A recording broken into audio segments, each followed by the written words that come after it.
On your corner, in your corner. This is WJZ News, all local news at 6. Overdose investigation. How a grand jury indictment ties a West Baltimore drug trafficking ring to a mass overdose in Penn North last summer. Hello, everybody. I'm Denise Koch. Welcome to WJZ's All Local News at 6. The initial July overdose in Penn North sickened almost 30 people. And this indictment, newly obtained by WJZ Investigates, sheds light on arrests following raids last month. Investigator Mike Helgren live at police headquarters with the follow-up. So, Mike, what have you learned?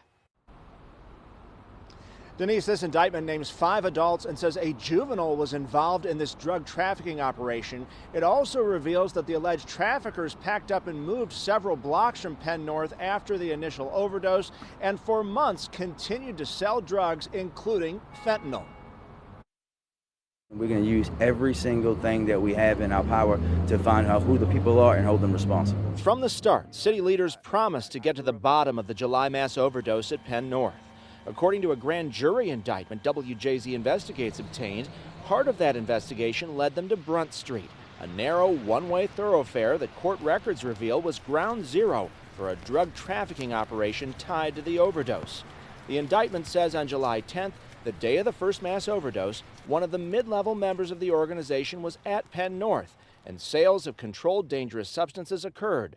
Following those sales, a mass overdose event occurred in the area. Investigators say the dealers then moved the operation here to Brunt Street, a 10-minute walk from the Penn North intersection, where they operated for months. In that grand jury indictment, authorities meticulously detailed purchase after purchase of heroin, cocaine, and fentanyl in the alleys surrounding the stash house. Members carried firearms to protect themselves, proceeds, product, and/or other members, the indictment states, and says the alleged traffickers would provide testers so buyers could sample the product. Members of the drug trafficking organization conducted counter-surveillance, used lookouts, stash houses, and multiple vehicles, all in an attempt to prevent law enforcement from detecting their illegal activities. Sean Oliver, come to the front door with your hands up. By mid-November, law enforcement had seen enough and conducted early morning raids, including here on North Carey Street, at the home of what they say was another mid-level member of the organization. Step outside with your hands up. The indictment was signed by State's Attorney Ivan Bates himself, although he has been tight-lipped on the investigation. I don't have any comment on that. I think at the appropriate time we'll go ahead and be able to talk about. Other arrests court records have tied to the Penn North overdoses happened in Park Heights. A woman close to one of those charged defended him at a recent bail review. He has nothing to do with anything that they're saying he has to do with. Nothing. Nothing to do with the mass overdoses at Penn North. Nothing.